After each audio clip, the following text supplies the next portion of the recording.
engaging particularly younger viewers is a challenge being faced by many sports broadcasters. What can be done to improve the viewer experience and encourage tuning? I think what we're finding is that younger audiences are keen to lean more into the content that they're watching. I mean, they've got that many different handsets that's available to them, whether it's a phone or a tablet or a laptop, and they do also watch the big screen in the main room as well. I think it's trying to give them opportunities to keep them entertained in a way that perhaps maybe an older audience weren't used to down the years. We're also finding as well that they have an expectation in terms of more data on screen as part of what they watch rather than less. I think we often find in traditional broadcasting that probably the view is less is more, but you see more and more with things like United Stand, who are a partner of ours who are heavy on sports data as well as audience data, that the audience really enjoy that and really enjoy that accompaniment to the experience they're having. And similarly with Sky Sports, who are also a partner of ours, we've worked with them to build an interactive boxing scorecard. So as you're watching the boxing, wherever you're watching the boxing, you can actually score the fight round by round. And what Sky do really well is bring that into the broadcast itself. So the fan scorecard ends up being as important as almost as the judge's scorecard. And what they found as well is that the fans have been really good at scoring fights. Okay.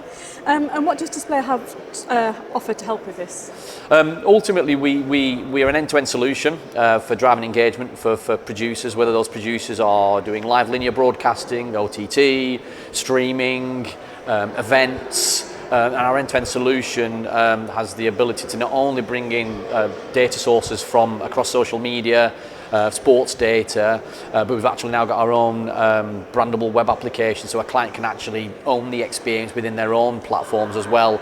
So then they ultimately own the data as well, rather than just borrowing it for the period of time that it's used as part of that actual live production itself. And on platform as well, we're able to actually visualize all of that with our own graphics engine as well and bring that into the experience. So from a production perspective, it makes it easy for the producers to be able to do what they do, and from a viewer perspective, they're ultimately having a direct connection with the production team, and you can sense that payoff as part of the production.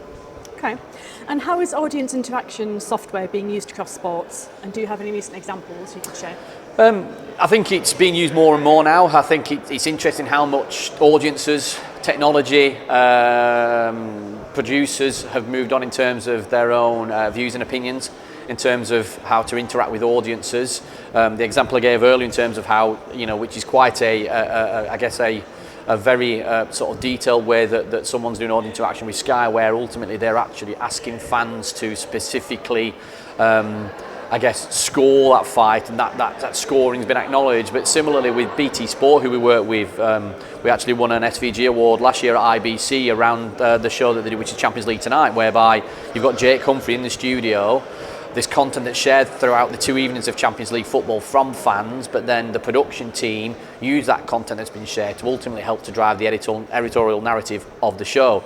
And Jake, on our iPad interface that he has content that's been approved by the production team, but ultimately he has total control over what content is used and at what time during the actual production itself. So he's got Rio Ferdinand and Michael Owen perhaps in studio, and Jake can pivot to any bit of content that's been shared, and he has ultimate control over that as well. So the whole workflow then is totally short and easy for them to control.